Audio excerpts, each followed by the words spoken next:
Pronto, começamos a gravação da aula. Então, de novo, quero dar as boas-vindas a todas, a todos e todes, né, nesse encontro, que é o início, né, de um novo módulo do curso da Escola de Cidadania Cidade Ademar e Pedreiro. Esse módulo que começa hoje, ele se chama Analisar, Refletir para Esperançar. E é um conjunto de aulas que começa hoje com a aula da Semaiá e vai ter continuidade com mais alguns encontros. Eu vou mostrar para vocês aqui o caminho que a gente pensou em fazer. Vocês estão vendo a minha tela, pessoal? Sim. Sim? Vocês estão vendo aqui o folder do curso? Sim. Sim? Então, vamos lá. Eu vou contar um pouquinho como é que vai ser esse segundo módulo. A gente acabou de finalizar o primeiro módulo, certo? Foram 3 encontros, tá? Nesses 3 primeiros encontros, quem participou de pelo menos 2 aulas, né, recebeu a certificação. Nesse, a gente vai fazer uma coisa parecida, né? A gente tem uma porcentagem, né, de presença que vai permitir que cada uma possa receber a certificação. Então, a gente está começando hoje com a presença da Semaiá. Muito obrigado, Semaiá, por aceitar o convite para participar aqui das atividades da escola. É um prazer muito grande te receber. E a Semaiá hoje vai conversar com a gente sobre esse tema, né, as relações étnico-raciais. Né. No dia 26/8, né, a gente vai receber o professor Valério, que vai discutir Estado e classes sociais. Colaboradora do site. No dia 2, a gente recebe o Edson, professor Edson, para discutir a questão das Forças Armadas e a presença militar na cena política hoje. Tá? E no dia 9/9, a gente vai receber a professora Fernanda Matsuda para discutir a questão do sistema prisional no nosso país. Tá? Esses 4 encontros, tá, compõem o segundo módulo do curso desse ano. Tá? E a gente vai ter, no dia 14/9, um outro encontro que vai ter um formato diferente, vai ser uma live, e a gente convidou o Frei Beto para conversar com a gente, né? E ele vai poder discutir esse tema, né? E com a gente analisar, refletir para esperançar o que significa isso hoje, né? E esse encontro do dia 14, ele vai ter ele vai ter uma inscrição diferente, tá? Então, assim, o segundo módulo do curso da Escola de Cidadania são esses 4 encontros, e aí nós vamos ter essa última live no ano, como atividade da escola, tá? Que vai ter um outro processo de inscrição, quem participar do evento vai receber um outro certificado, tá bom? Então, só para contar para vocês um pouco como que a gente pensou a sequência das atividades para esse semestre, tá bom? Então, um semestre, né, que a gente sabe que vai ser muito tenso, né, vai exigir da gente muito trabalho em termos de militância, né, em termos de atividades políticas. A gente testemunhou, presenciou, participou essa semana, né, de atividades, né, ligadas à defesa da democracia. A gente viu as coisas que estão acontecendo, né. Então, a gente ainda vai assistir muita coisa, né, até as eleições, né, que vão exigir muito trabalho, muita atividade nossa, né. Então a gente pensou nisso, né, de não sobrecarregar muito, né, de atividades da escola, porque provavelmente vai estar todo mundo engajado em atividades ligadas aí à discussão das eleições, né, e à defesa da democracia. Então, é isso, um pouco, esse é o nosso cronograma para o ano, né, dividido nessas 2 partes, tá bom? Deixa eu interromper aqui a...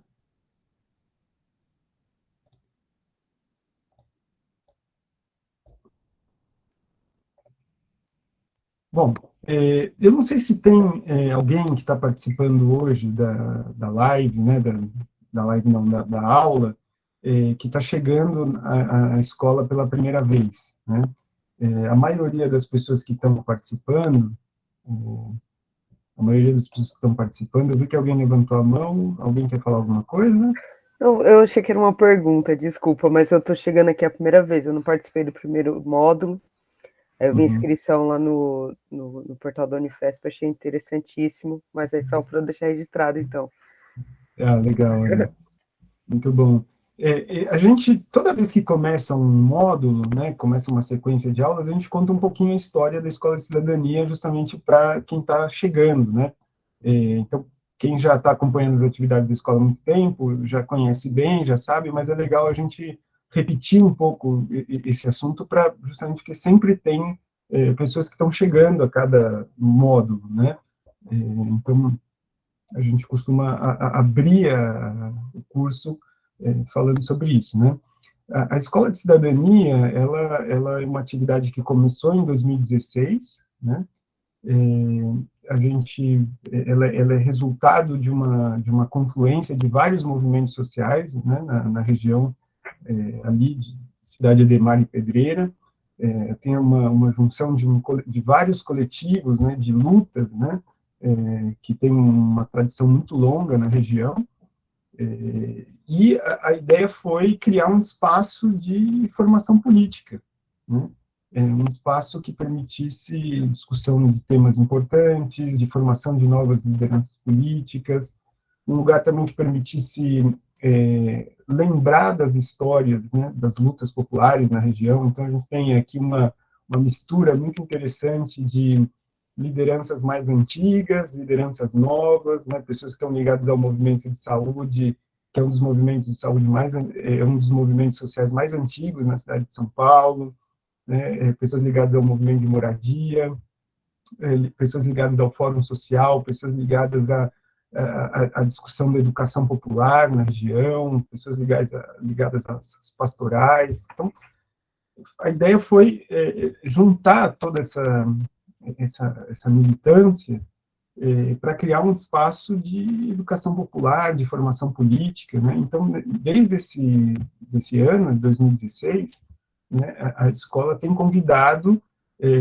professores, professoras, né, e militantes, né, e pessoas engajadas em lutas ali na região, no território, né, para debater esses assuntos importantes. Então, boa parte dos temas, né, que são escolhidos vem desse diálogo, né, entre a coordenação da escola, os militantes, os movimentos sociais da região, que convidam, né, várias pessoas para debater os assuntos, né? Então, ao longo desse tempo, e o interessante é que a gente tem essa parceria com a Unifesp, que dá o certificado de participação das pessoas num curso que é um curso de extensão universitária.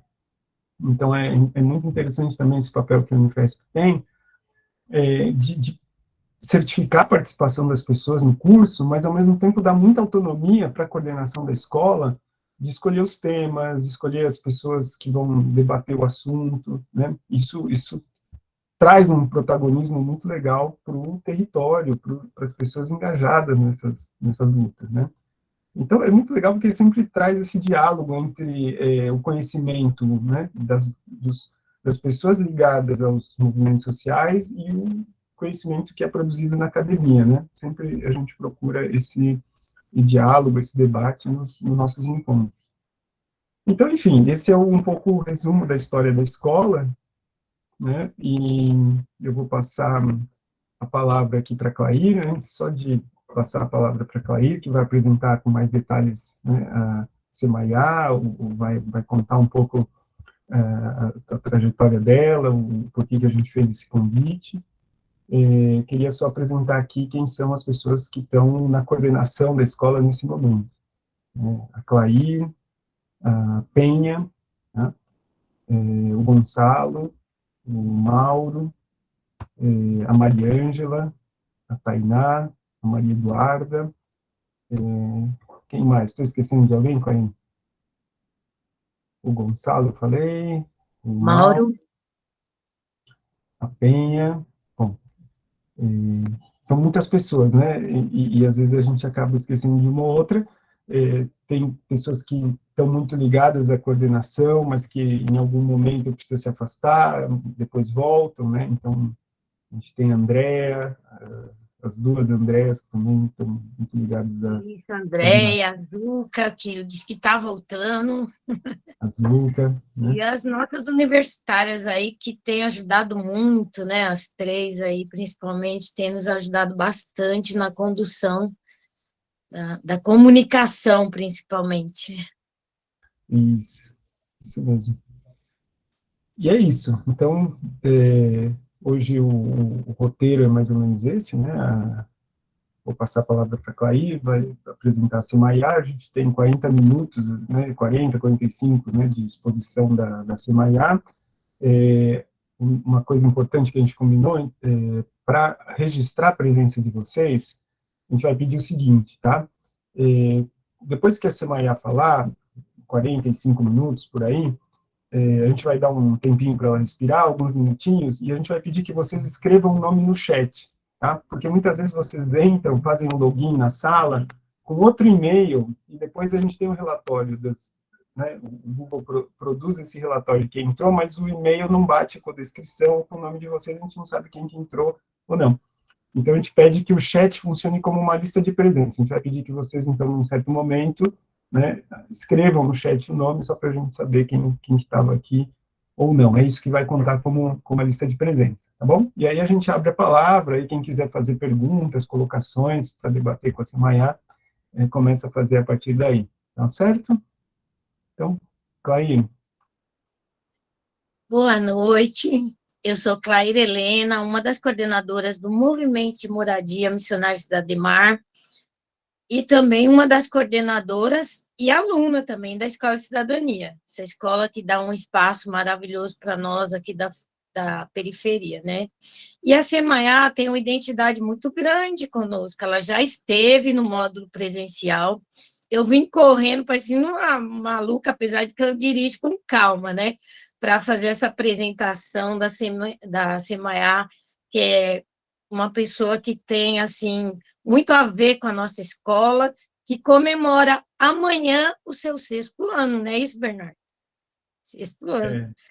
E vem, assim, coroar as nossas aulas, ela que já nos deu o prazer de tê-la antes da pandemia, né, no módulo presencial. Ela é uma jornalista, cofundadora de um site Mulheres da Periferia, e é também consultora jornalística do podcast Mano a Mano, que é liderado pelo Mano Brown. E o que eu gostei muito de ler, que ela é apaixonada por leitura, por literatura, por isso que ela se atualiza sempre. Eu achei esse mini currículo muito mini, e pedi para ela que complementasse, porque eu tenho acompanhado algumas coisas dela no YouTube, né? E nas páginas aí, nas redes, e eu gostaria que essa apresentação que eu estou fazendo aqui fosse ligeiramente complementada antes dela entrar no tema, Semaia. Pode ser? Pode sim, claro. Obrigada, Claire, pela apresentação, pelo carinho de sempre. Obrigada pelo convite, pela confiança. Muito importante para mim estar aqui essa noite. Eu lembro que foi em 2019 que a gente se encontrou presencialmente. Para mim é muito simbólico o espaço, né? O espaço físico, porque ficar do ladinho da escola que eu me formei ali, no Martins Pena. Então, enfim, né, essa conversa para mim tem muitos simbolismos e agradeço muito a confiança e a presença, né, a escuta de cada um que está aqui hoje. Claire, é mini, mas esse currículo está aí a essência do que eu tenho feito nesse momento. Mas, enfim, eu sou uma mulher hoje, né? Uma jovem mulher, mas eu nasci no Jardim Miriam, lá em 88. Sou crescida no Jardim Miriam, e eu me formei em jornalismo, e aí acabei encontrando como caminho, né, para exercer o jornalismo, a possibilidade de trabalhar com o jornalismo a partir das periferias, né, a partir de uma perspectiva periférica. E aí é quando eu encontro uma agência de jornalismo que na época se chamava Agência Mural, que trazia essa perspectiva específica, e a partir do encontro com a Agência Mural, eu encontro outras mulheres que são negras ou periféricas, e com elas a gente funda o Nós Mulheres à Periferia, que é o site que eu sou cofundadora e diretora de conteúdo até hoje. E é um site muito importante para mim, né, como cofundadora, mas porque a gente conseguiu ali fazer uma união de mulheres negras, mulheres não negras, que moravam ou moram ainda nas periferias de São Paulo, e cruzar um pouco quais são os nossos interesses. Então, é um site que aborda qualquer notícia que tenha acontecido no mundo a partir da perspectiva de mulheres negras ou mulheres que são periféricas. Nesse momento, a gente continua com o nosso site como carro-chefe, e além do site, a gente tem um podcast que se chama Conversa de Portão, e nesse podcast a gente aborda vários temas, desde política até subjetividades pessoais.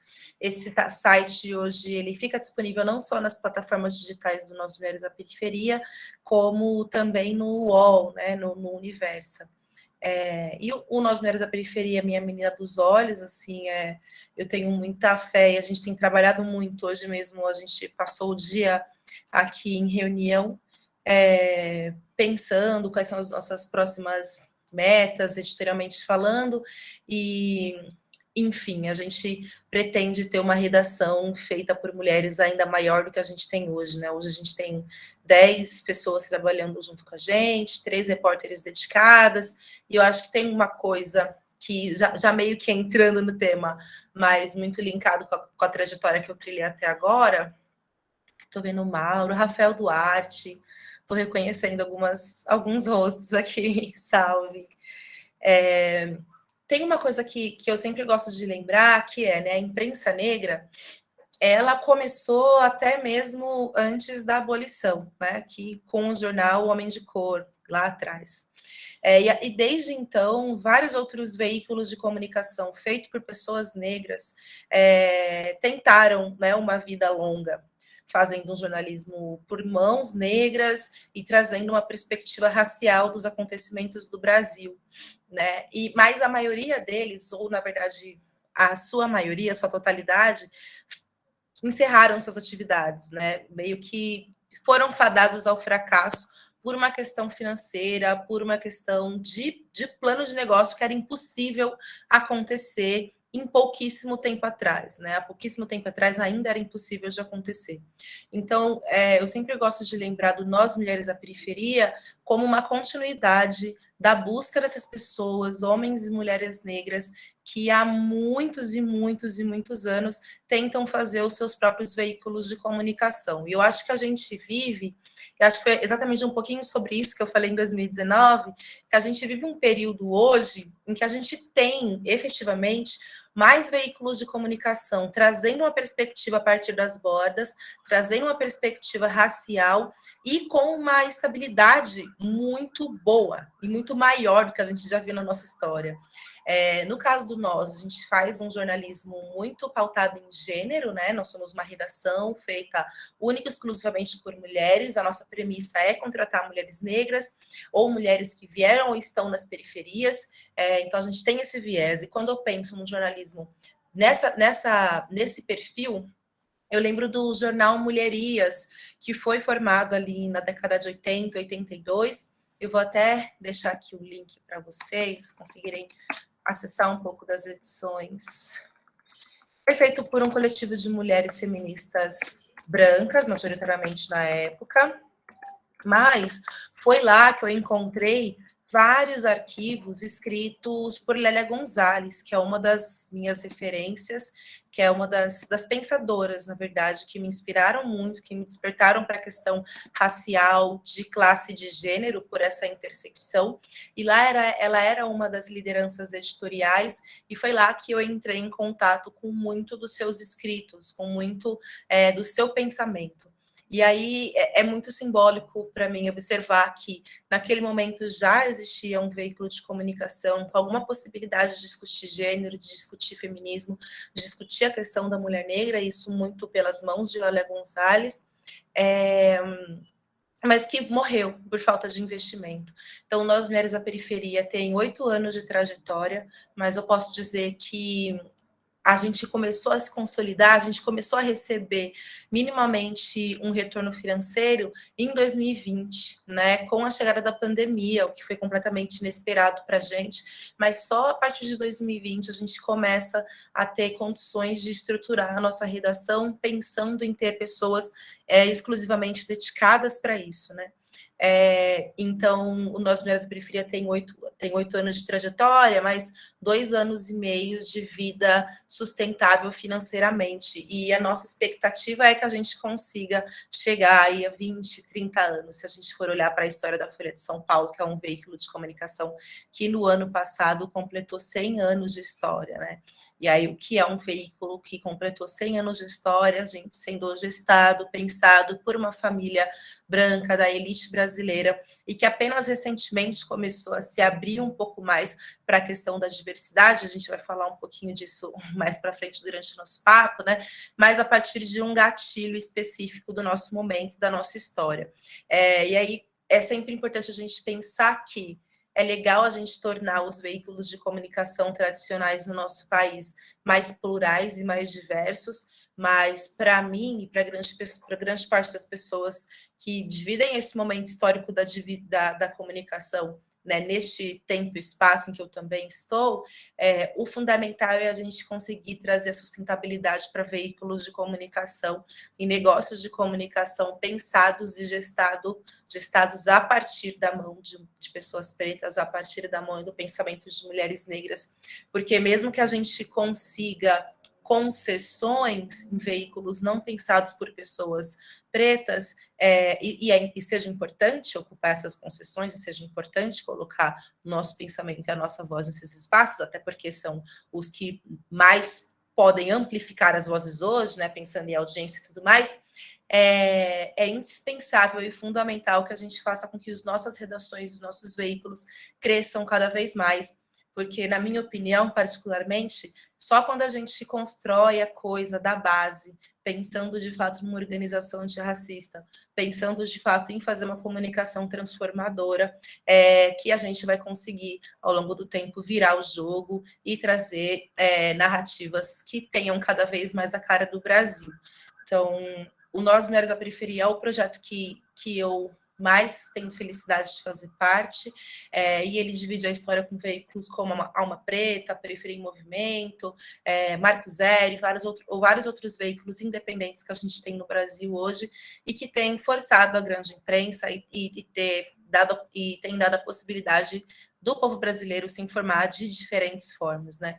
Então, hoje a gente estava numa reunião aqui e eu fico muito feliz de saber que a gente tem condições hoje de contratar jovens mulheres negras que estão saindo da universidade e que vêm no Nós Mulheres da Periferia um bom começo para suas carreiras, né? Então, são jovens que não necessariamente querem começar na Folha de São Paulo, elas querem começar no Nós Mulheres da Periferia, elas querem começar na Alma Preta. Então, para mim é isso, Nós Mulheres da Periferia é o que me formou como jornalista e como uma empreendedora no meio da comunicação, foram essas duas coisas muito juntas, e é isso, falei demais, até me perdi aqui, no tanto que eu falei, porque, enfim, né, fiz uma reunião hoje, estou muito tomada por isso. Mas o convite hoje foi para que a gente falasse um pouco de relações étnico-raciais, né? E aí, eu gostaria de convidar, e por isso que eu falei de 2020, gostaria de levar a gente um pouquinho para o ano de 2020, para a gente pensar juntos o que foi o ano de 2020. Em 2020, a gente teve o caso extremamente violento do assassinato do George Floyd, que é um homem negro norte-americano. E a partir daquele episódio, não sei se vocês dividem da mesma opinião que eu, mas a gente viu um boom antirracista nascer, né? Pessoas que nunca falavam sobre racismo, de repente se interessaram a falar sobre racismo. Exatamente a partir de 2020 que a gente tem uma explosão de meios de comunicação contratando pessoas negras para atuarem como colunistas, contratando mais porta-vozes negros para falarem nos seus veículos, ou contratando, de fato, pessoas negras para fazerem parte das suas redações, do seu corpo, e não só no jornalismo. Isso aconteceu em várias instâncias, em vários espaços que a gente tem do empreendedorismo, das empresas, enfim, desse pessoal aí que tem dinheiro. E eu acho esse ano muito simbólico, porque o Brasil precisou, né, de uma imagem como foi a imagem do assassinato de George Floyd, que é uma imagem que eu particularmente não consigo ver tantas vezes, mas aquela cena foi o que despertou aí essa necessidade de falar ou de reconhecer o racismo que a gente vive no nosso país, né, desde que ele se fundou. Mas, nesse mesmo ano, a gente teve o João Pedro assassinado dentro da sua casa, com 72 tiros, né, disparados contra a sua casa. E ele morreu dentro de casa num ano de pandemia, né, num ano em que a orientação era ficar em casa. Mas a morte do João Pedro não causa o mesmo impacto e não causa a mesma comoção.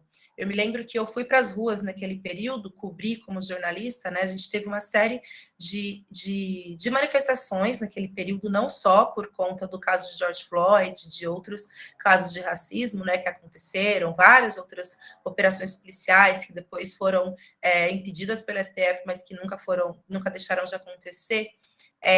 Mas eu me lembro de ter ido para a rua.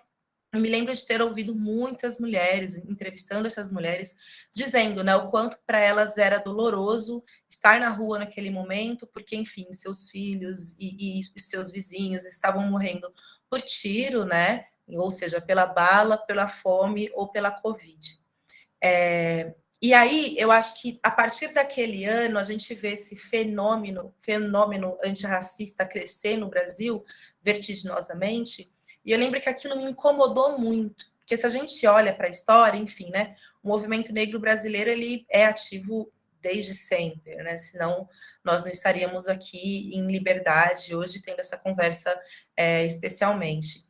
Mas, especialmente na década de 70, ali que a gente tem um movimento negro unificado se consolidando, e muito ali na esteira do que foi a ditadura militar, também muito banhada por sangue negro, né, pelas milícias, pelos esquadrões suicidas, pela uma morte, uma violência policial que nunca cessou desde então. Então, já naquele momento, existiu e existe um combate muito forte do movimento negro, não só ao racismo, mas a essa ideia de democracia racial que a gente acabou, né, desenvolvendo no Brasil, pelas letras ali de Gilberto Freire, em Casagrande Senzala e vários outros escritores. E aí todo esse caminho do movimento negro, que inclusive na Constituição de 88 marca ali, crava ali esse momento, quando a gente institui o racismo na Constituição como crime e se reconhece a existência do racismo ali legalmente, existiu uma caminhada tão profunda, mas tão profunda, para que a gente, de fato, conseguisse combater o racismo, que quando eu cheguei em 2020 e que eu vi essa onda de antirracismo nascer, eu diretamente ligo isso ao trabalho do movimento negro brasileiro, do qual meus pais fizeram parte e que eu fiz parte, inclusive no Jardim Miriam, né, participando de ativações, de conversas, mas o que me incomoda muito é como o Brasil consegue transformar absolutamente tudo numa coisa comercial, né, e acaba muitas vezes esvaziando todo o seu significado. Então, muitos brasileiros hoje não têm a menor ideia do que foi o movimento negro unificado, do impacto nacional que isso teve, da articulação nacional que se teve, de quantos encontros, né, nacionais, pessoas, intelectuais negros precisaram fazer para que a Constituição incluísse o racismo como um crime. Quantos rostos, quantas pessoas foram precisas, né, para que tudo isso acontecesse em 2020, a partir de um caso que aconteceu nos Estados Unidos, né? E aí eu gostaria de trazer aqui um vídeo especial. Não sei se vocês conhecem um canal que se chama Cultine. Cultine é o maior acervo que a gente tem de acontecimentos ligados à questão racial. E aí a Claire mencionou no comecinho o Mano a Mano, E o Mano a Mano tem sido uma experiência muito bacana para mim em vários aspectos, né? Não só por fazer parte das entrevistas ali de pessoas que eu sou fã, mas também de ter a possibilidade de ver a história acontecendo, assim, realmente diante dos meus olhos. E uma das entrevistas que foi muito, muito inspiradora para mim foi do Dom Filó.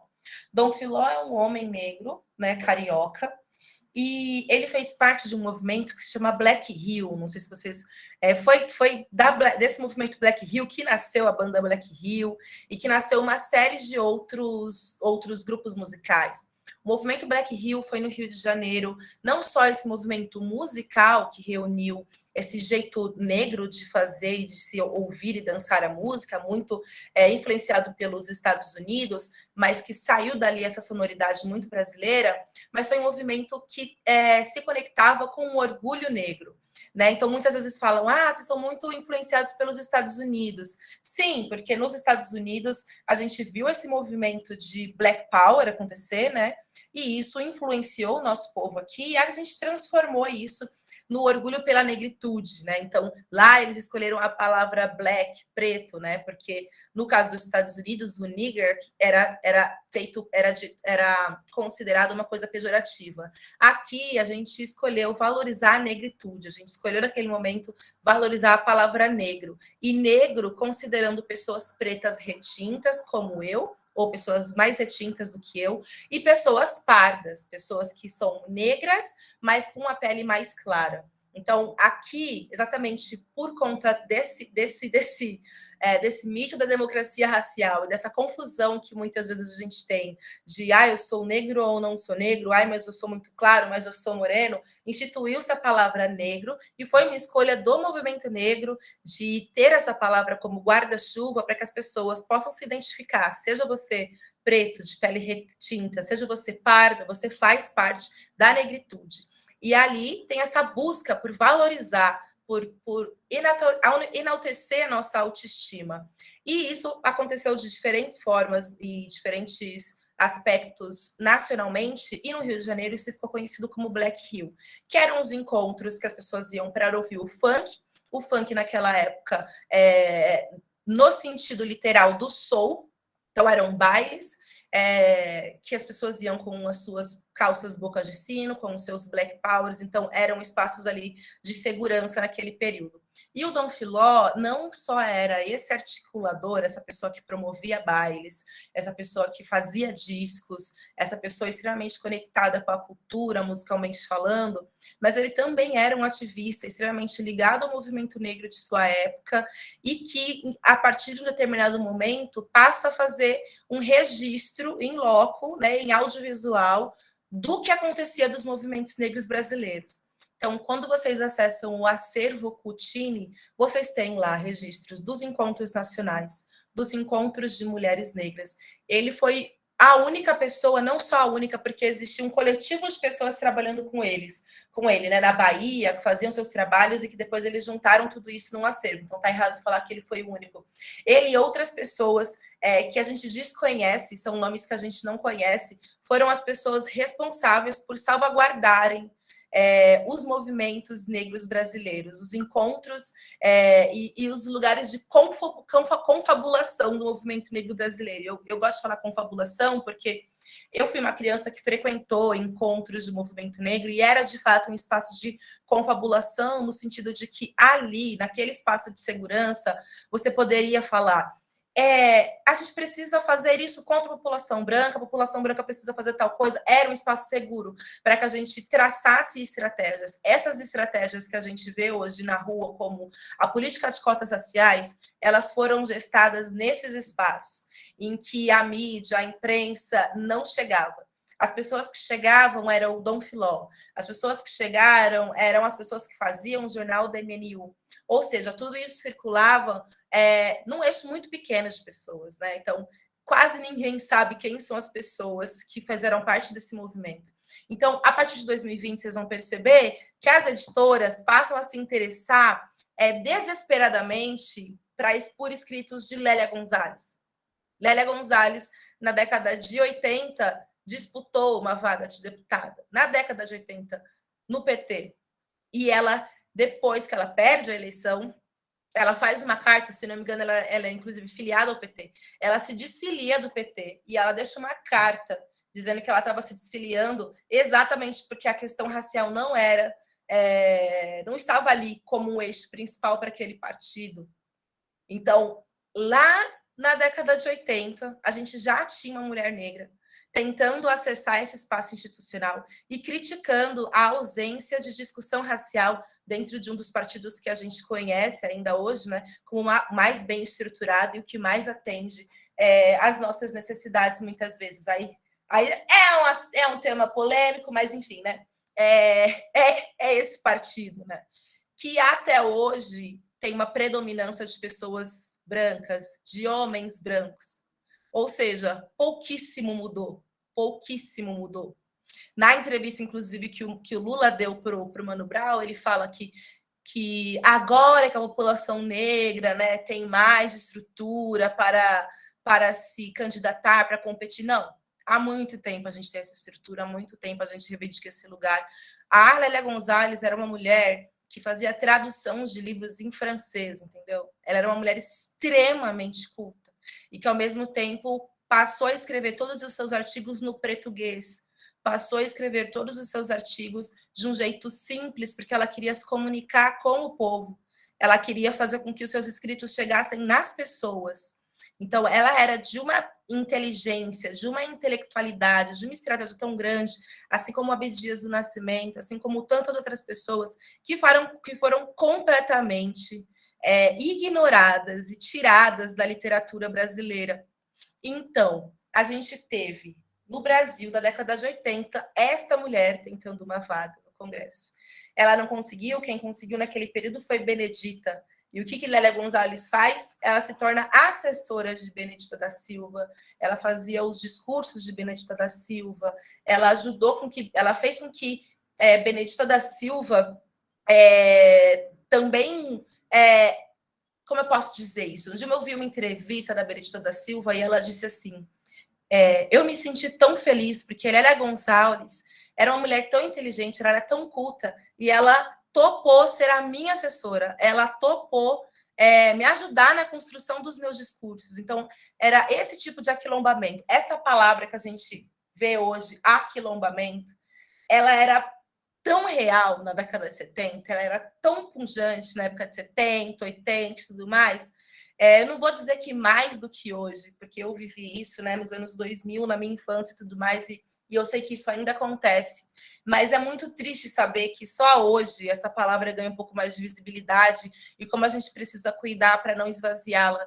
Assim como a gente precisa olhar estrategicamente para o fato de agora grandes editoras estarem publicando Lélia Gonzalez, Beatriz do Nascimento, que são mulheres que escreveram há muitos e muitos tempos. Muitos. Beatriz do Nascimento é uma outra intelectual que eu sou extremamente apaixonada e que os textos dela chegaram muito pouco, agora estão chegando um pouco mais. Teve o primeiro livro dos seus escritos publicado em 2019 pela UCPA, que é uma organização panafricanista aqui no Brasil, e, se eu não me engano, o ano passado foi publicado um outro livro sobre Beatriz do Nascimento pela Companhia das Letras. Então, por que eu fiz toda essa trança? Para dizer que em 2020 a questão racial ela se torna ainda mais vendável, né? E que as pessoas decidem, essas pessoas que estão aí nesses grandes meios de produção, elas decidem olhar para o seu histórico. Então, pensa, essas grandes editoras olharam para o seu histórico e pensaram, nossa, eu não tenho nenhum intelectual negro publicado até hoje. Nossa, eu não tenho nenhum livro sobre pensamento, sobre racismo até hoje publicado, né? Então, olha só o caminho que a gente precisou fazer, né? Para que hoje, muitas vezes, essa palavra antirracista, antirracismo esteja tão em voga. Eu separei aqui um videozinho do Coutinho para vocês verem, que foi um discurso da Benedita da Silva em 1983, numa marcha do Movimento Negro. Eu gostaria de passar esse e depois um de Lélia Gonzalez, para vocês verem um pouquinho da importância do trabalho que a Cultine tem e para convidar vocês também a acessarem esse espaço depois. A Cultine vai ter vídeos não só dos movimentos negros, das marchas, das reuniões, mas também vídeos das festas, dos idealizadores das festas negras, enfim, vai ter uma série de coisas, mas é um acervo extremamente rico que a gente precisa se apropriar, e eu acho que lá está a essência do que é o se aquilombar, sabe? Da onde saiu, além da nossa história, pela nossa libertação, da onde que isso foi se tornando mais contemporâneo, para que a gente possa usar essa palavra de um aquilombamento mais contemporâneo hoje, né? Então, deixa eu colocar aqui só um minutinho. Guia. Vocês estão vendo? Eu não sei se eu preciso compartilhar o áudio. Eu sempre tenho essa dúvida. Eu preciso compartilhar o áudio, gente, ou não? Você sabe? Vamos testar, assim, Maia. Liga, vamos ver se a gente ouve, senão... Estamos ouvindo. Tá. Dá para ouvir.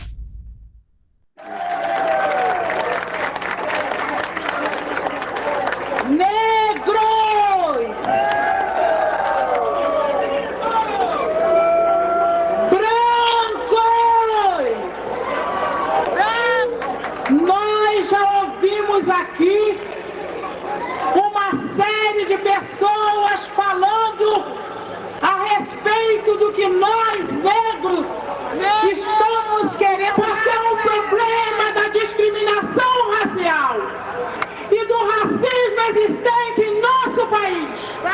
Não é um problema, mas é uma questão de todos, e principalmente daqueles que são, até hoje, a cultura dominante e que serve como opressão a nós, o cultural negro. Cor diferente. E essa cor diferente nos condenou a estarmos marginalizados desta sociedade. E é preciso que saiba que nós não somos apenas fortes para trabalhar e para carregar peso, mas nós somos suficientemente fortes para resistir e unir e clamar por justiça racial.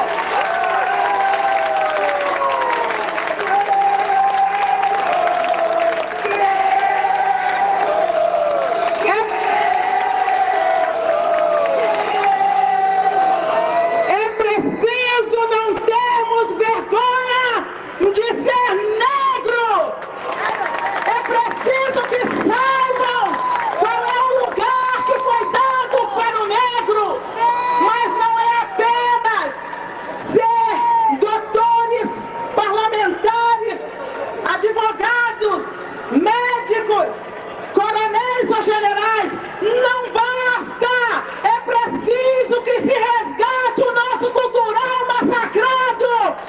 E nós fomos até hoje! E esse é um dos grandes motivos pelos quais, muitas das vezes, temos vergonha de ser negro, mas é preciso assumirmos isso com toda a coragem. E é preciso que a sociedade saiba que somos de cor diferente, mas que temos os mesmos direitos.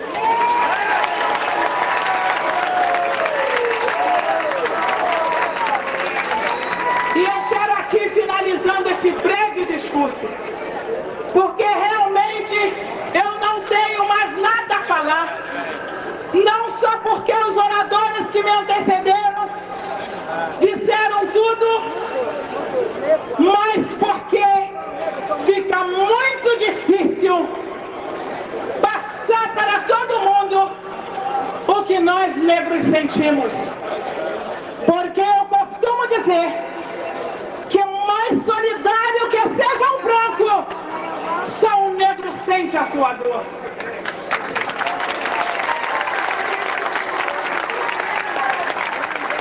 E costumo dizer mais ainda, que a nossa luta não é racista como muitos pensam, de opressão ao branco, e não é contra o branco, mas a nossa luta é por uma justiça racial.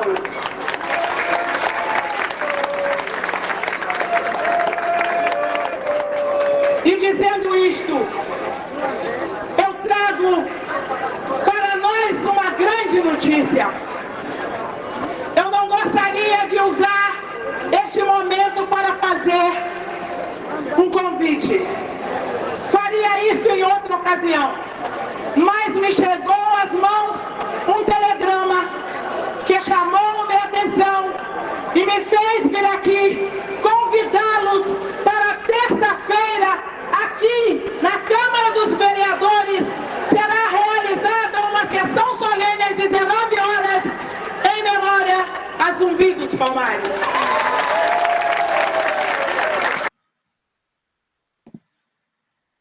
Vou deixar esse textinho, mas eu acho de uma riqueza a gente entrar em contato com isso, porque isso é Benedito da Silva, gente, em 83. Benedito da Silva, em 83.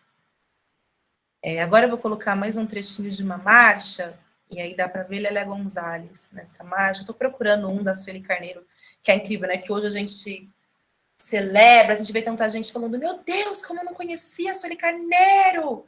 Sim, mas dá para ver a Sueli Carneiro novinha, sabe? Em vários vídeos da Cultine, falando as mesmas coisas que ela fala hoje. Eu não estou achando, porque o acervo é muito grande, mas eu vou colocar aqui um trechinho de uma marcha que a gente tem a Lélia Gonzalez.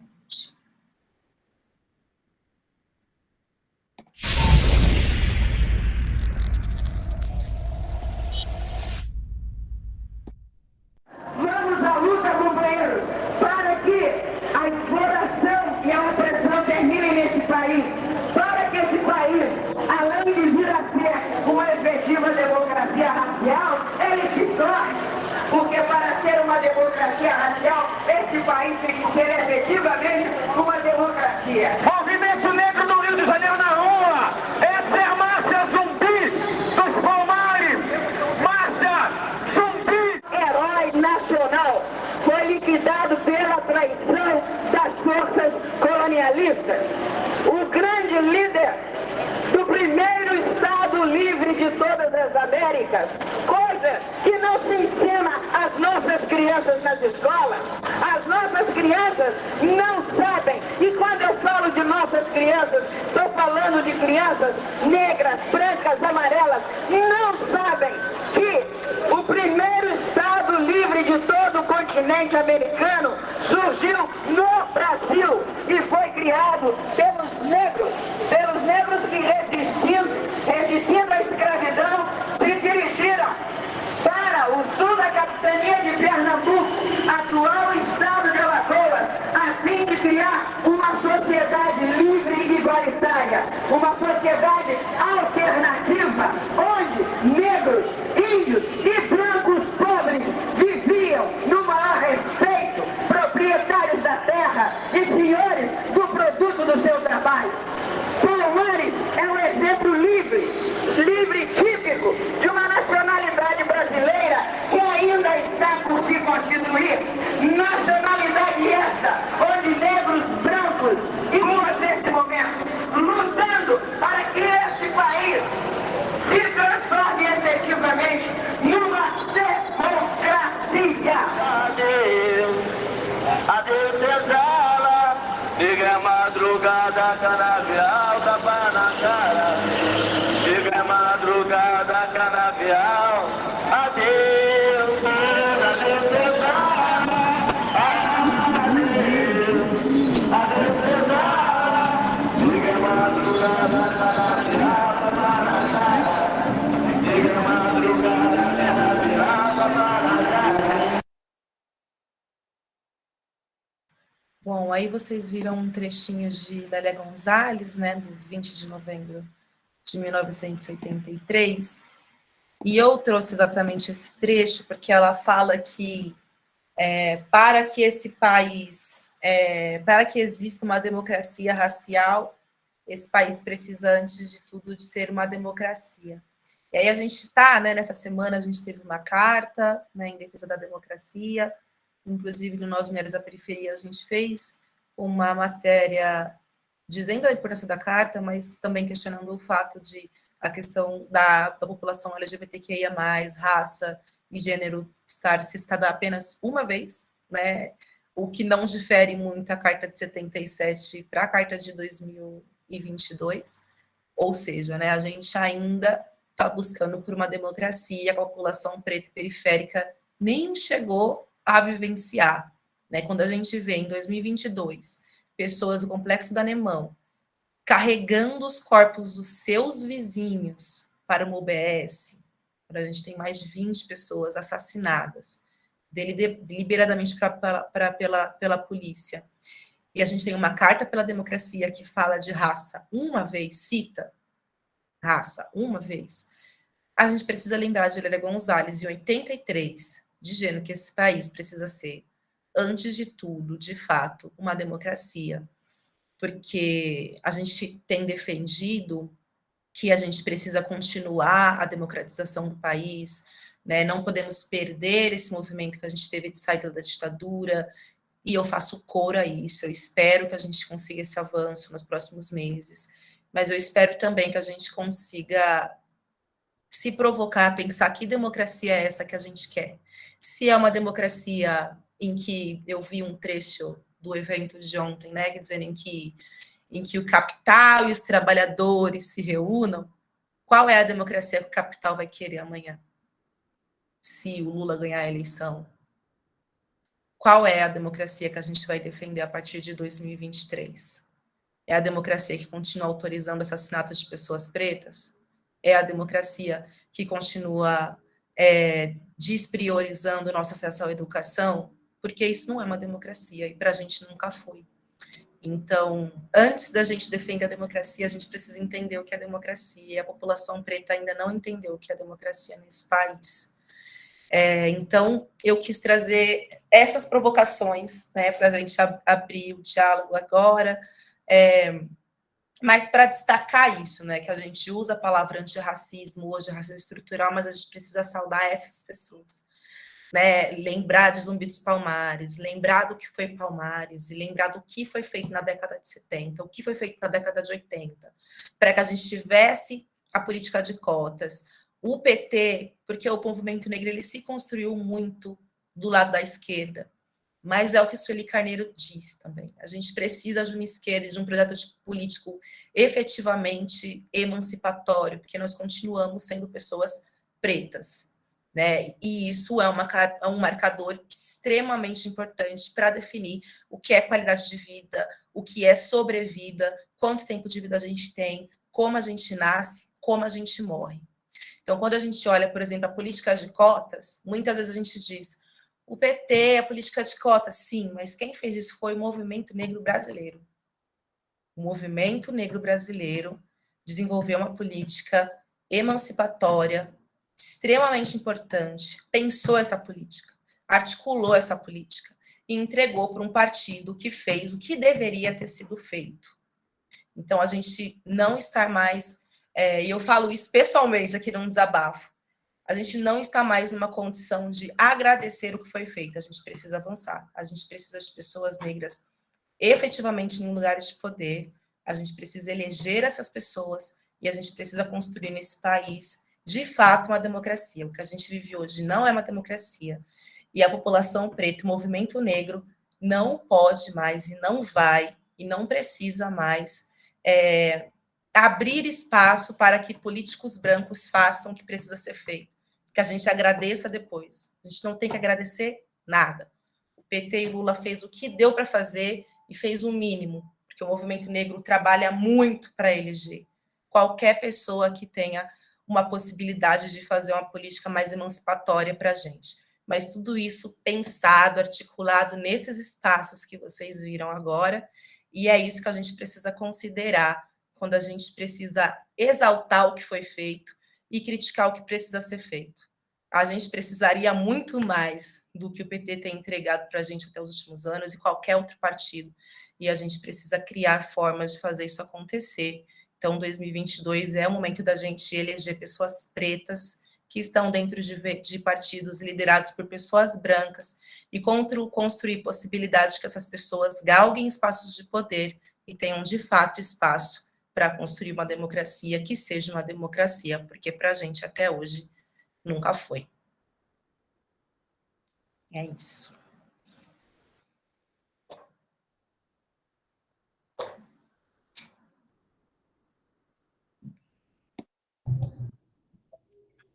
Muito legal, obrigado, Simaya. Clair, você quer fazer continuidade? Eu estou bastante emocionada, né? Que eu, negra, essa mulher negra, quando era criança, qual era o único ídolo que eu tinha? Qual é a única referência? Que eu tenho 64 anos, então vocês imaginam qual era, né? Pelé. Então, quando a gente, por isso que eu falo, da importância da Simaya ter passado, essa menina, em idade quase para ser minha neta, né? Mas quando ela passou pela Escola de Cidadania, gente, que construção. E, quer dizer, eu não vou ter nem muito, é muita emoção mesmo. Eu falo que de alguns anos para cá, depois de conhecer pessoas assim como você, Simaya, eu resolvi fazer a minha primeira graduação, porque eu tinha o magistério, não é que eu só tinha, né?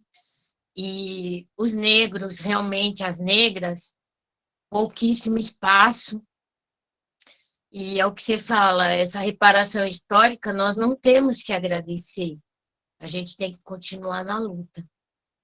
E aí vai vir, Bernardo, agora é o intervalo das perguntas, agora a gente vai colocar os nomes no chat e as perguntas, dá uma continuação aí para mim. Ok. Gente. Então, pessoal, vamos deixar a Simaya respirar um pouquinho, e eu vou pedir que vocês escrevam no chat, então, o nome, né, como se fosse uma lista de presença, né, foi o que a gente combinou, então cada um escreve no chat o seu nome para a gente ter esse registro, e a partir de agora, isso, obrigado, gente, vocês já estão escrevendo, e a partir de agora a palavra está aberta, né, quem quiser fazer comentários, perguntas para a Simaya, trazer coisas para ela continuar a conversa aqui com a gente, o espaço é esse. Então, vou pedir que vocês levantem a mãozinha para a gente registrar a ordem de inscrição.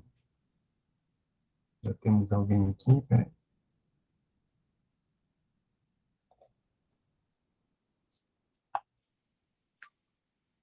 Ok.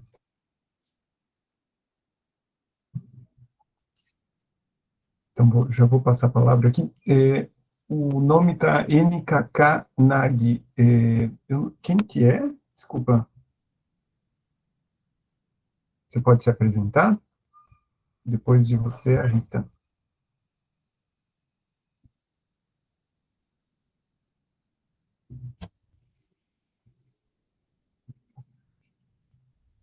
Você está sem o som. A gente não está te ouvindo. Tá fechado o som dela. Fechado o som dela.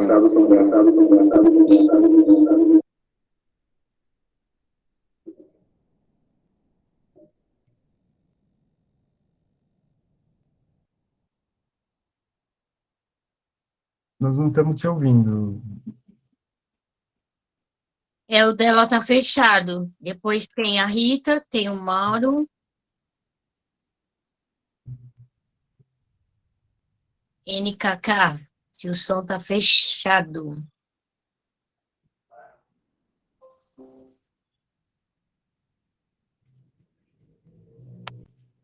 Bom, eu vou ter que, então, vamos passar para a Rita. Isso aí, quando a gente não Oi, sabe... a todos. Olá, eu queria Rita. agradecer. Oi, eu queria agradecer a Saima, não sei se eu vou pronunciar corretamente o nome. Saimaya, isso, né? Não se pronuncia o T. Saimaya. Semaya. perdão, Simaya. Gostaria de Imagina. agradecer por sua fala maravilhosa, esclarecedora. E eu queria perguntar sobre qual a sua visão, qual o seu ponto de vista em relação a essa ideia passada hoje em dia do direito à expressão, do direito a opinar e do direito a defender suas ideias de uma forma tão distorcida, que chega a julgar o outro pela cor da pele. E isso já é baseado numa forma, digamos assim, não uma forma, mas já numa característica social preconceituosa, que não dá nem o direito de defesa. E esse direito tão distorcido à expressão, ele vem ganhando espaço para ser validado, e que muitas vezes cai nesse lugar de validação, que é tão chocante. Nós estamos falando no ano de 2022. Isso não deveria, nem anteriormente, 20 anos atrás, deveria ser aceitado. E hoje, ainda isso é tão gritante na nossa sociedade. Por favor, mais uma vez eu agradeço, viu? Parabéns. Adorei essa explanação. Obrigada, Rita. Obrigada pela pergunta. Olha, eu acho que a gente tem visto nos últimos anos, aí opinião particular mesmo, assim como grande parte do que eu falei aqui, gente. Eu compartilhei o que eu sei, que eu aprendi até aqui, com os meus pais, com as pessoas com quem eu convivi, que é muito pouco ainda, mas tem muito da minha opinião também. Imagino que várias pessoas aqui possam concordar ou discordar. Mas estamos aqui para conversar. Rita, eu acho que o que as pessoas fazem hoje, elas dizem que é opinião, é só racismo, preconceito totalmente, assim, revelado. Tem uma coisa que a gente sempre diz aqui no Brasil, que o racismo é velado. Mas eu costumo dizer que para quem é negro, nunca foi. Eu, como uma menina negra, o racismo nunca foi velado para mim, assim, em momento nenhum. Eu senti o racismo, eu percebo o jeito que as pessoas me olham, eu percebo quando existe um comentário maldoso, eu percebo as oportunidades de emprego que eu perdi por ser uma menina preta retinta, eu percebo absolutamente tudo. O racismo nunca foi velado para mim. O racismo é velado no sentido de que o Brasil não assume, não reconhece, né, que o racismo existe. Então, quando lá em 88, em 89, de fato, essa Constituição coloca o racismo como crime, é um passo legal para que o Brasil comece, né, a pelo menos instituir que isso existe. Mas existe uma série de brasileiros que estão presos na ideia de democracia racial, que estão presos na ideia de que a escravidão não foi tão dura assim para os negros, que os seus senhores, na verdade, ajudavam a cuidar e davam benefícios para os negros, que a população negra reclama à toa, que é um monte de mimimi. Existe uma parcela gigantesca do Brasil presa a essa ideia. E aí eu acho que o que a gente teve, principalmente dos governos do PT, foi um fortalecimento institucional, né, de ministérios, secretarias e uma série de outras instituições que se fortaleceram, feita por pessoas que estavam já na luta há muito tempo, como a gente viu aqui, pessoas que já tinham uma estratégia, que já tinham formas, mecanismos, conhecimento para fazer com que a gente avançasse em vários aspectos, pensando em legislação e tudo mais. Quando o governo Bolsonaro chega, ele não só desmantela tudo que foi feito institucionalmente, como ele se elege em cima do discurso de lá atrás, de que o racismo nunca foi um problema, de que a escravidão não foi tão ruim assim, entendeu? De que os povos indígenas precisam se adaptar à forma que a gente vive, que vai ser melhor para eles. E aí isso faz com que as pessoas se sintam fortalecidas e autorizadas a violentar as pessoas usando a famosa ideia de que existe uma liberdade de expressão, de que cada pessoa tem o direito de se expressar e de dar a sua opinião. Mas isso não é opinião, isso, na verdade, é necropolítica, é morte, é uma violência vil aos corpos de pessoas pretas, pessoas indígenas, LGBTQIA+. Então, a gente desaprendeu no Brasil que é liberdade de expressão. Eu me sinto muito confusa quando eu vejo o Bolsonaro falando de liberdade de expressão, porque se este homem que eu tenho asco, que eu não consigo ver uma foto dele, gente, que eu sinto ali uma energia tão ruim, sabe, de uma pessoa tão entranhada de violência, tão entranhada de um conceito que é de fato nazista, separatista, né? Tem um intelectual negro que ficou bastante conhecido no Brasil recentemente, que é o Silvio Almeida, e ele fala isso, né? De que a gente sempre teve que conviver com a superioridade das pessoas brancas no Brasil, que muitas vezes aqui se diz que o racismo não foi tão violento como nos Estados Unidos, em que teve segregação. O racismo não foi tão violento como na África do Sul, que houve o apartheid. Mas a gente vive um apartheid social no Brasil, quando a gente olha para os territórios periféricos, pela dificuldade de acesso a uma série de coisas. Você vai num espaço que não existe nenhuma pessoa preta, você vai num outro que só existe pessoa preta. A gente vive e convive num apartheid, numa segregação brasileira, e os supremacistas brancos estão completamente confortáveis nesse momento. Eles estão completamente confortáveis para usar seus símbolos nazistas, para fazer símbolos nazistas durante reuniões, entendeu? Para dizer que estão cancelando os CPFs. E isso é liberdade de expressão. A morte, o racismo, a LGBTfobia, é liberdade de expressão. Então é isso. Quando eu vejo o Bolsonaro defendendo liberdade de expressão, eu entendo que o Brasil está completamente desconectado do que foi a defesa desse direito, né? Então a gente precisa, de fato, voltar a compreender o que é crime e o que é violência e o que é a defesa de uma política de morte e o que é, de fato, você defender uma opinião que precisa ser debatida, né, de forma coerente, com argumentos, com embasamento, e que você está disposto a ouvir o outro e a discordar do outro. Aqui eu posso ter dito várias coisas que vocês discordam, e a gente está aqui para conversar com argumentos, com base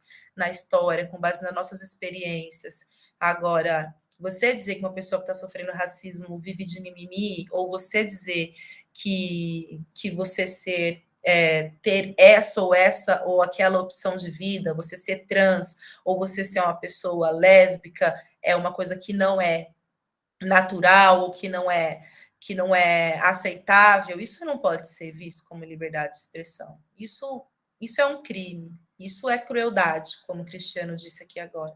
Então, a gente precisa voltar a entender. Eu acho que a pessoa do Bolsonaro, do jeito que ela é, e o seu governo, e tudo que ele legitimou, causou uma completa convulsão assim, no Brasil, do que é direito, do que é direitos humanos, do que é liberdade de expressão.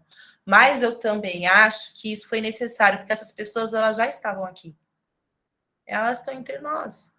E são essas pessoas que também estão no Congresso há muito tempo, são essas pessoas que faziam isso em ambientes velados. São essas pessoas, elas estão aqui.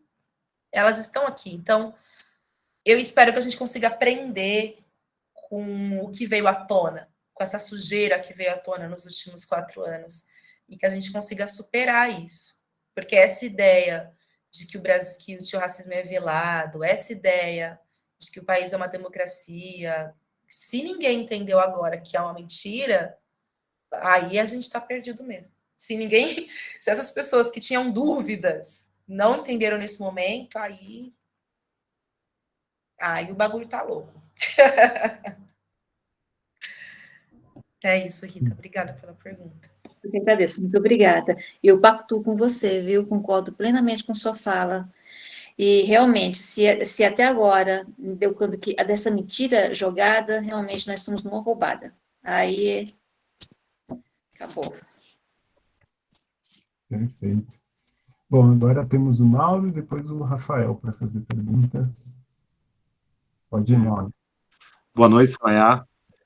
Nós ficamos aqui extremamente agradecidos por tua contribuição, né? Realmente é um prazer muito grande tê-la aqui com a gente, ouvindo você falar, uma jovem, né? Enfim.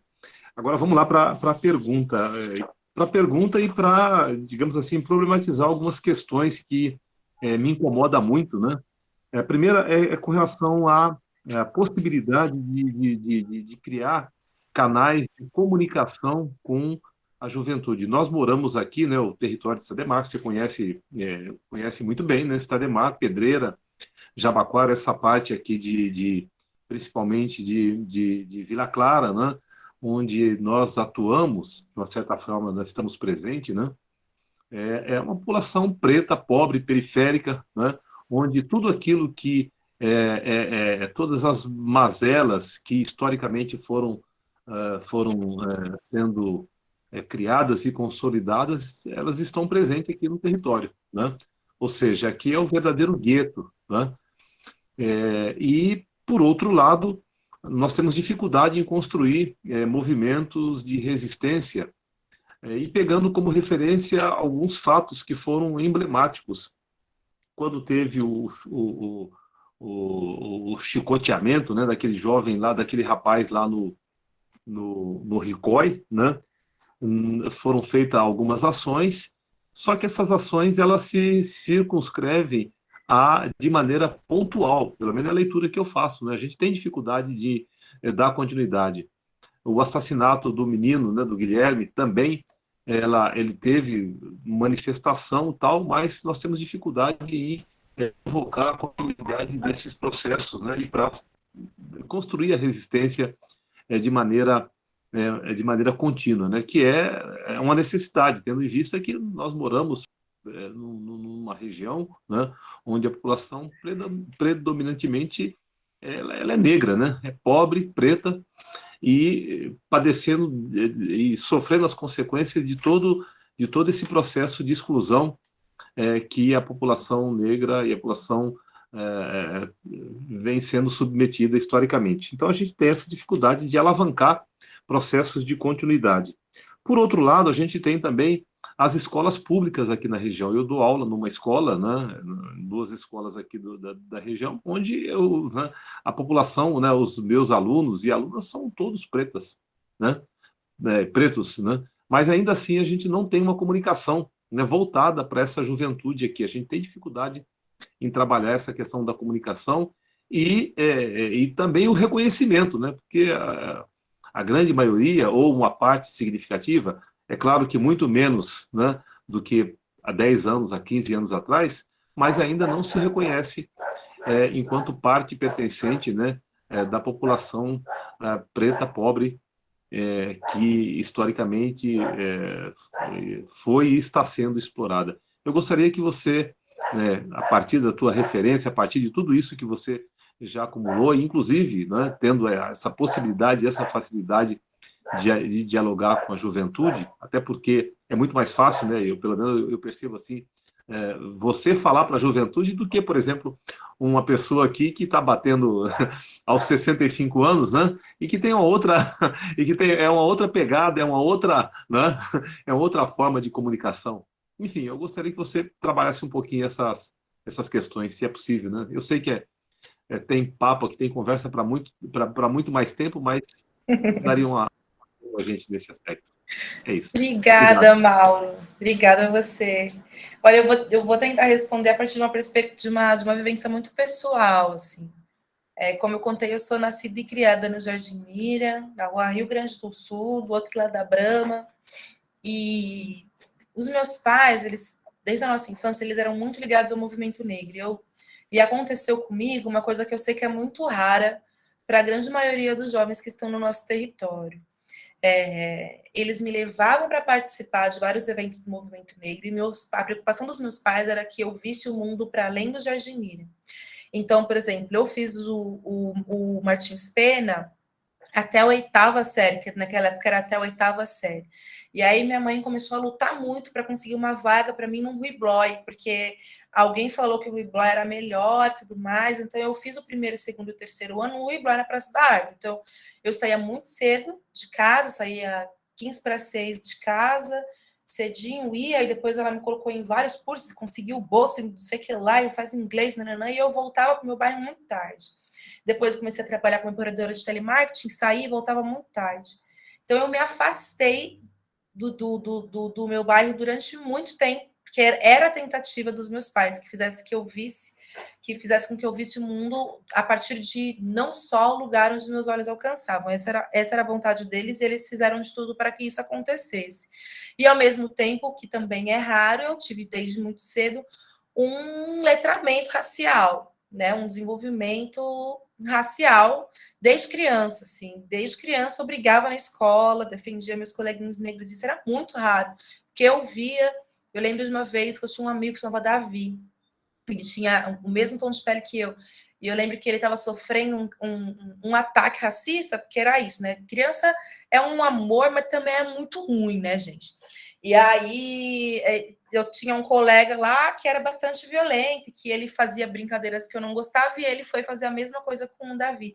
Mas com o Davi ele era muito violento, porque eu reagia, eu batia de fato, eu saía na mão, jogava cadeira, eu xingava, então as pessoas não mexiam muito comigo, porque eu tive esse letramento. E aí, Mauro, eu só voltei os olhos para o meu território quando eu encontrei pessoas que falavam, olha, vamos discutir jornalismo a partir do nosso território. E aí foi aí que eu descobri a história do Jabaquara. Foi aí que eu quis entender quem foi o Adhemar, entendeu? Por que chama a cidade Adhemar. Foi aí que eu fui procurar outras pessoas que faziam coisas no meu bairro que eram interessantes, que tinham a ver comigo. Foi aí que eu comecei a olhar para o meu território de uma outra forma. Então, eu acho, primeiro de tudo, que a gente precisa de mais mãos.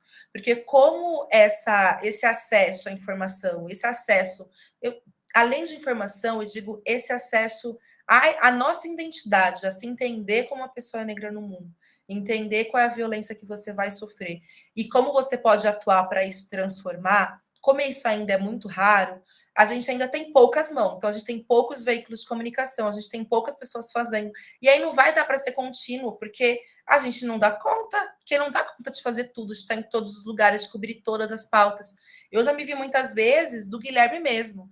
Eu fiz uma primeira notícia contando o que estava acontecendo, foi uma notícia que, inclusive, explodiu, que pautou outros veículos, porque eu fui ouvir as pessoas, vários vizinhos que moravam muito perto de mim me avisaram, e aí foi quando as pessoas me contaram, olha, teve tiroteio, não consegui chegar em casa, e eu escrevi isso, e vários veículos explodiram, porque eles não tinham essa informação, porque eu ouvi pessoas que estavam no bairro, e a notícia explodiu, e ela saiu do ar 4 dias depois. Não sei como ela saiu do ar, mas ela acabou saindo do ar. E eu fiquei tão mal com tudo aquilo, que eu não consegui ir no ato do Guilherme. Eu não consegui, eu nem dei conta. E aí, alguns colegas da Ponte ficaram me perguntando onde eu vou, aonde é, e eu dei todas as referências, mas eu não consegui ir. Então, assim, a gente, de fato, não dá conta de fazer tudo. E eu acho que, enquanto somos poucos, talvez a gente precise desapegar tanto dessa ideia de que precisa ser mais contínuo, porque eu acho que não vai ser, sabe? A gente precisa tentar tirar um pouco dessa culpa e dessa gana que a gente tem. Porque eu acho que a gente precisa, de fato, contar com a juventude, assim, sabe? Eu lembro que o meu pai, quando eu era jovem, ele foi dar uma palestra no Martins Pena, quando eu ainda estava lá, e aí ele fez uma palestra com Racionais. Eu tenho colegas dessa época que até hoje falam, lembra da palestra do seu pai, que ele falou do Racionais, e ele falou de tal. Então, é isso que vai transformando a vida das pessoas, assim. Então, às vezes eu me sinto completamente impotente, porque a gente precisa viver, dar conta da nossa família e fazer as coisas, e a gente não dá conta. E eu me sinto completamente impotente de fazer várias coisas, porque eu não dou conta de fazer várias coisas. E aí eu penso, putz, sei lá, eu posso dar uma oficina de escrita, eu preciso arrumar tempo para voltar para o Miriam e fazer as pessoas se despertarem para escrever, para entender seu território, sabe? Então, tudo isso está no planejamento, assim como está no planejamento de várias pessoas. Olha o trabalho que vocês fazem até hoje, sabe? Mas é despertando essa identidade e esse olhar para o nosso território de uma outra forma, que a gente vai conseguir, pouco a pouco, mais mãos. E eu tenho certeza que o ano que vem vai ser melhor, o outro ano vai ser melhor, o outro ano vai ser melhor, para que a gente consiga construir um movimento cada vez mais contínuo. Então, sei lá, quando eu olho para o Alma Preta, que é um veículo de comunicação que hoje é referência em relação à questão de raça, cara, eles têm uma redação, eles acabaram de abrir uma redação na Zona Leste, gigante, com estúdio, com, sei lá, não sei quantos repórteres a Alma Preta tem hoje, assim. É um veículo preto, pensar pessoas pretas, contratando pessoas pretas, que está aberto às pautas e tem tentado. Eles são um veículo de denúncia, o Nós não é de denúncia, de contexto, mas eles estão grandes pra caramba, eles fazem um trabalho contínuo, então a gente precisa. Eu tento me alegrar com que tem dado certo. E como é que a gente faz para ir despertando um pouco essas mentes e essas potências, sabe? Para a gente fazer isso ser mais contínuo. Eu não sei se eu te respondi, eu acho que não. Porque eu acho que a mesma inquietação que você tem, eu tenho, então eu não tenho uma resposta. Mas a gente está aí, né? Ótimo, não foi ótimo. Acho que deu para. Eu acho que a gente está aqui, de uma certa maneira, pensar caminhos, pensar possibilidades, né? Acho que é tarefa nossa, de todas e todos, né, para construir possibilidades, principalmente para a juventude, né, que é uma tão sofrida, né, que muitas vezes tem como única perspectiva, olha, garantir a sobrevivência, que é o que está no horizonte, né? As pessoas eu vejo a meninada, né? Olha, estou fazendo um cursinho, faço isso, faço aquilo para garantir a sobrevivência, e para pensar sobre a própria condição, né? A condição de preto, pobre, trabalhador, né? E fazer uma reflexão e problematizar essa situação, tem uma distância, né? Tem uma distância grande, que precisa ser encurtada, né? Perceber como necessidade de efetivamente se tornar cidadão ou cidadã na medida em que efetivar. Acho que é um pouco por aí. Eu agradeço a tua... Total, Mauro. E só para concluir, para continuar o que você está dizendo, que eu acho que existe uma fronteira de dor aí também, entre você lutar pela sobrevivência e você cruzar essa linha de se compreender como um cidadão, é uma fronteira de dor, eu sinto, assim, sabe? Porque além de você entender todo o contexto, isso te empurra para a ação, mas é dolorido você aprender a refletir sobre a sua condição também, né? Então, às vezes a gente foca na sobrevivência, porque se eu for pensar em tudo que precisa ser feito e como isso me atinge com profundidade, eu não sei se eu vou dar conta, né? Eu acho que eu vejo isso acontecer muitas vezes também, porque às vezes essa escolha, essa decisão de ter esse olhar profundo, de precisar sobreviver e ao mesmo tempo precisar compreender como é que a gente precisa chegar além, ela é bastante dolorida, né? E cansativa às vezes. E eu, às vezes, entendo porque a gente tem esse processo, às vezes, mais moroso. Às vezes eu fico pensando, meu Deus, mas será que o Brasil precisa, sei lá, imagina quando a favela inteira acordar, sabe essas frases? Quando a favela acordar, quando a favela descer. Mas isso tem acontecido. Às vezes eu queria acontecer tudo de uma vez, mas tem acontecido constantemente, sabe? Mas eu entendo essa fronteira de dor também, que eu já passei, vários amigos já passaram, de tipo, putz, eu entendi isso e agora eu preciso agir. Porque quando a gente entende, a gente não consegue não agir. E aí esse agir traz uma parte parada, né? Aí enfim, só confabulando aqui contigo.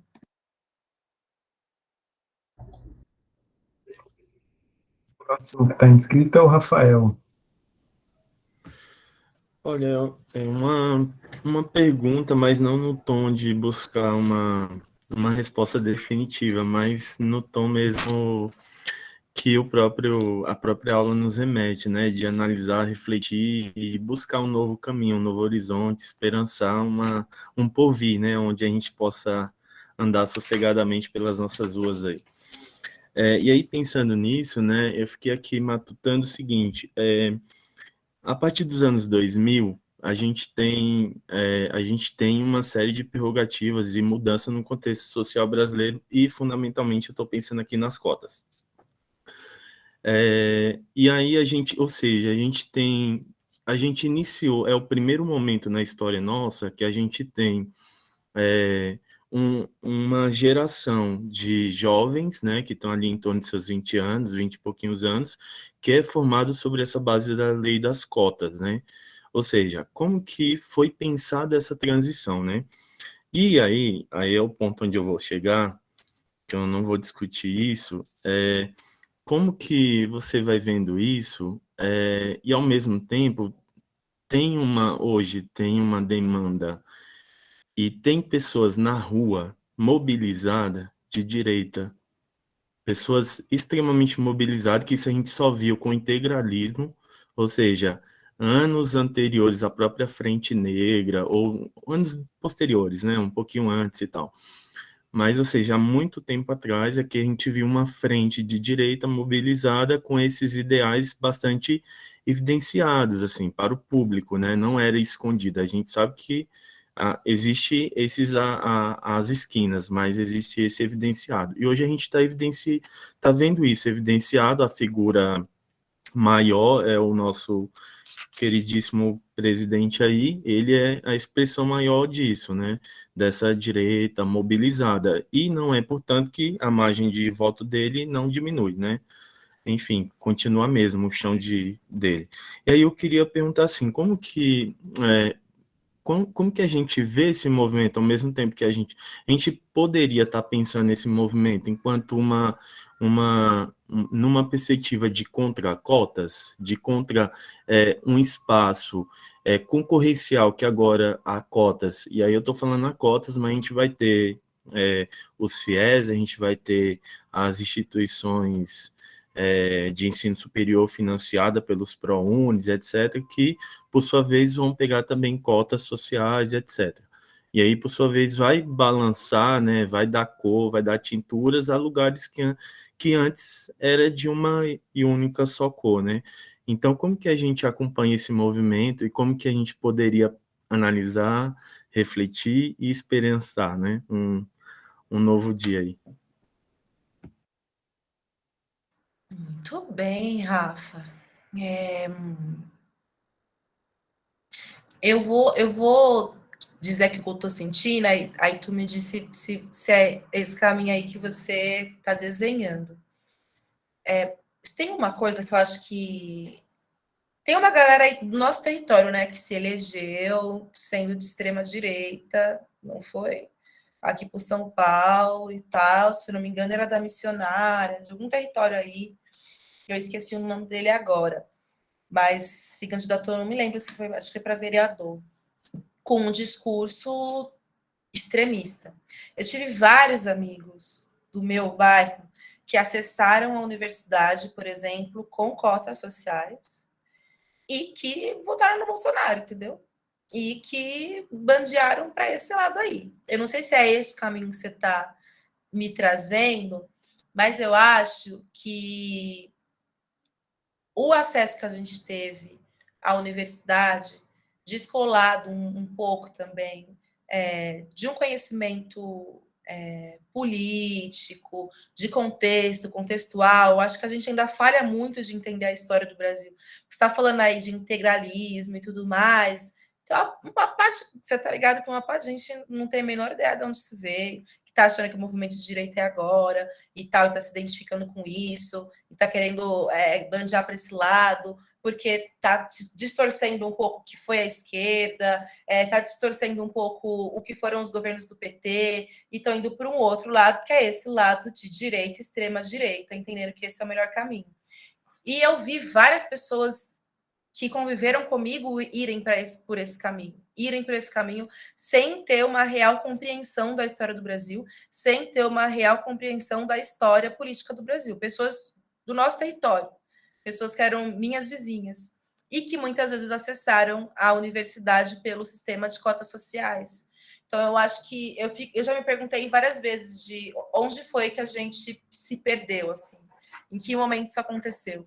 Eu acho que durante esses governos mais progressistas que a gente teve, né, que a gente teve congressos um pouco mais congressistas, com possibilidade progressistas, com possibilidade de eleger, enfim, políticas públicas que fossem de avanço, que a gente viu acontecer, eu acho que por algum momento a gente, sabe aquela conversa se descolou da base? Por algum momento, eu acho que por alguns bons momentos, esse diálogo político, ele esmoreceu demais, a ponto da gente perder pessoas para esse discurso extremamente direitoso que a gente tem hoje. E aí, eu costumo dizer isso porque eu realmente não vi acontecer. Eu sempre soube que o Brasil é um país extremamente racista e eu sempre soube que essas pessoas existiam, mas eu não sabia onde elas estavam até que pessoas perto de mim começaram a se identificar com esse discurso, entendeu? Eu falei, mas como é que é isso? Porque a gente conviveu junto, a gente era amigo, e eu sei que você não era muito pá com a pauta racial, não entendia muito profundamente, mas eu também não achei que você fosse voltar, não votou na Bolsonaro, entendeu? Pessoas dentro da minha própria família. Então, eu acho que a gente se perde muito ainda no letramento político que a gente tem, seja pelas escolas, seja familiarmente. Essa falta de memória que as pessoas que a gente fala, né? O Brasil não tem memória. Não é que o Brasil não tem memória, é que a gente não fomenta a memória, né? É proposital isso, esse apagamento de todos os momentos históricos que a gente viveu e como é que a gente chegou até aqui. E aí você disse que a base do Bolsonaro não diminui. Cara, o eleitorado do Bolsonaro são de homens brancos, formados, né? Ricos. Os caras têm dinheiro. E eu acho que é essa base que não diminuiu. Essa base que não diminui é exatamente a base que, de fato, acredita no que ele está falando, concorda com o que ele está falando e quer isso daí. O que eu fico feliz, Rafa, é de ver que talvez as pessoas que eram minhas vizinhas, as pessoas que votaram no Bolsonaro porque de alguma forma se conectaram com aquilo, ou elas estão em dúvida, ou elas entenderam que o barato ficou louco, assim, sabe? E eu acho que é fé nisso que eu tenho, nesse movimento de compreensão, quando eu disse que se a gente não entender agora a gente está fudido, é tipo, cara, se essas pessoas que moraram no mesmo território que eu, cresceram com as mesmas limitações que eu, não entenderem nesse momento, sabe, que esse não é o melhor caminho, aí eu acho que a gente lascou de vez. E aí eu vou deixar uma opinião aqui minha, que eu não sei se tem muito a ver com o que você trouxe, não sei se eu respondi a sua pergunta, a sua colocação, mas eu tenho para mim que o Jair Bolsonaro, se ele não for eleito nesse momento, é porque a gente teve uma pandemia no meio. E aí, infelizmente, a gente teve uma pandemia no meio, a gente perdeu muitas pessoas. Mas eu tendo a achar que a violência contra pessoas pobres, contra povos indígenas, contra pessoas negras, não é o que mobiliza a mudança de voto de muitas pessoas, sabe? Eu acho que o que escancarou isso foi as pessoas perderem entes queridos, pessoas que amam por conta da pandemia e viu a total incapacidade e insensibilidade desse ser humano diante dessas vidas. Infelizmente, eu não acho que nós elegeremos, se Deus quiser, Luiz Inácio Lula da Silva nessas eleições, porque o Brasil agora entende que a necropolítica está acontecendo e pessoas negras e indígenas são assassinadas e as terras das populações indígenas e a população LGBTQIA+ tem que ser defendida. Não, é porque as pessoas sentiram na pele o aumento da violência, a fome, toda essa desgraceira que a gente está vivendo. Então, a gente teve que ir para a merda, a gente teve que retroceder muito para que talvez a gente não veja essa história se repetir, né? Então, eu acho que é isso, Rafa. Falta um conhecimento profundo da nossa história, de todas as etapas. Falta a gente entender o movimento da direita no Brasil. Eu mesma precisei estudar isso. Como é que começou, como é que continuou, como é que estão agora, como é que esse povo se formou nesse YouTube, nessas internet aí, sabe? No meio de não sei aonde, que eles tinham um grupo, fórum, não sei aonde, que de repente os bichos saem tudo organizado, com conferência, com evento. Falei, caralho, mano, onde estava esse povo que eu não estava vendo? Então, tudo isso foi muito sorrateiro, e eles foram cooptando várias pessoas aqui, desavisadas. Eu acho que o que a gente precisa entender agora é quem vai continuar nessa, porque aí quem continuar nessa é tipo, carimbado, né? E quem não. E eu acredito nessa população e nessa parcela que não vai, que foi cooptada por engano e que está voltando atrás. Fez sentido, Rafa? Eu respondi?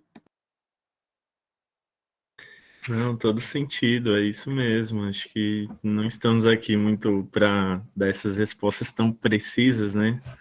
Mas a reflexão é super válida, assim. Mais importante do que tudo foi essa observação sua, né? Que assim, é o fato, talvez, essa mudança de rumo, assim, pelo menos no campo eleitoral, tenha muito mais fundamento aí, nesse lugar onde eu perco uma entidade muito próxima e querida do que propriamente um campo mais aberto, que é o da política, né, que é a disputa, enfim, porque se isso mobilizasse a realidade brasileira por si só, estaríamos mobilizados desde 1500, né, então não me parece que realmente é o lugar, né, de mobilização.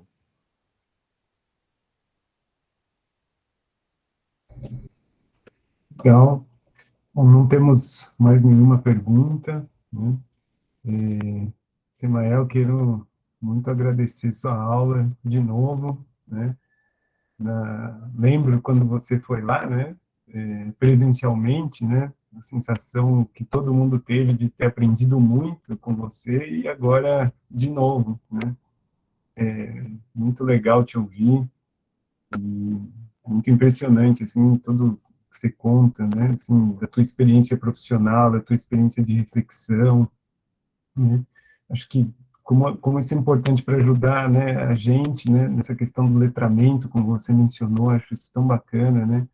Eu digo para você que ultimamente eu sinto cada vez mais a importância disso, né? Posso falar um pouquinho dando exemplo do que está acontecendo na faculdade de psicologia, né, com a questão das cotas, né? O quanto há 10 anos atrás não se discutia o sofrimento ligado ao racismo, por exemplo, né? Era uma teoria psicológica que reproduzia o que era escrito pelos homens brancos europeus, né? Então a faculdade reproduzia, né, as teorias do Freud, do Jung, do Reich, né? E à medida em que os estudantes negros, as estudantes negras entraram, falaram, mas isso daqui não me representa, não faz o menor assim, como assim num país como o Brasil a gente não está discutindo o sofrimento ligado ao racismo, a luta contra o racismo como uma forma de promover saúde mental, né? E houve uma transformação enorme na produção do conhecimento em psicologia quando os estudantes questionaram essa matriz tão eurocêntrica e branca, né, da produção desse conhecimento, né? E é incrível o que tem acontecido a partir disso, né? Um avanço do conhecimento, uma produção verdadeira, né, de conhecimento, organização, por exemplo, né, talvez acho que você já ouviu falar, né, do Instituto AMA, Psique e Negritude, né? Então, né, quando as psicólogas se organizam para falar, não, cara, a gente precisa fazer alguma coisa diferente, porque isso aqui não está fazendo sentido para a gente, né? Então, eu entendo muito o letramento que você está falando a partir disso, né? A gente aprende com a mudança do ponto de vista, né? E começa a entender como a questão da raça e gênero permeia a produção de conhecimento, as relações políticas, a produção desse conhecimento, né? É sempre muito bom te ouvir, porque é sempre um crescimento em relação a isso, né? Muito legal, Simaia. Obrigada, Bernardo, obrigada mesmo. E esse termo letramento racial eu ouvi de Saloma Salomão, Saloma Jovino Salomão, que é inclusive da Zona Sul, Santa Catarina, trabalhou durante muito tempo na Biblioteca do Jabaquara, que é uma outra pessoa assim que vale muito a pena pesquisar e trazer também para esses encontros. Saloma, ele é brilhante, assim, enfim, só trazendo esse nome, assim, esse aterramento que vale muito a pena conhecer, Saloma Salomão. Demais. Esse termo, quando eu aprendi também com um colega meu da faculdade, que estuda questões, né, étnico-raciais na psicologia, para mim fez toda a diferença entender esse ponto. Muda, né? Muito, né? Muda, né? Muito legal. É isso aí, pessoal. Podemos encerrar por hoje, então. Vários agradecimentos aqui para você, Simaia, no chat. Não sei se você está vendo. Estou vendo. Muito obrigada, gente. Obrigada mesmo, viu? Foi Clair, ótimo. quer fechar? Você está sem som. O áudio. Aciona o áudio, que eu não ouvi nada. A Brisa, eu estou passada. Gratidão E eu ia pedir para a Semana se ela pudesse enviar alguns artigos ou vídeo, algumas coisas que essas sugestões, e nós temos o Classroom, né? E acho que dá para ela acessar ou manda por e-mail, né, Bernardo? Qual é a sua sugestão? Porque ela falou algumas coisas muito interessantes para a gente poder continuar aí pesquisando, Sim. lendo, ouvindo. Sim, posso enviar. Muito legal. A gente vai disponibilizar o vídeo da aula e tudo que você puder indicar para a gente, se Maia passar, textos e tal, a gente consegue disponibilizar para as alunas e alunos aqui do curso. Tá bom. Pode deixar, mando sim. Então, faça coisas aí que, com certeza, todo mundo aqui está bem interessado. Tá bom. Chave de ouro, Obrigada. esses 6 anos da Escola de Cidadania, viu? Uma chave de ouro. Gratidão, Simé. Imagina, Claire, obrigada, viu? Demais pelo contato, pela confiança.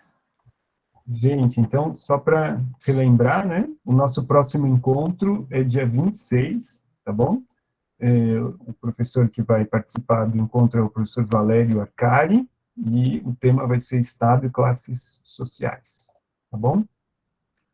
Então, Obrigada. É isso. Obrigado a presença de todas e todos. Obrigado, Semaiá, de novo. Obrigada a vocês. E a gente se encontra, então, na próxima. Até mais. Tchau. Boa noite, muito obrigada. Tchau. Grande abraço. Tchau.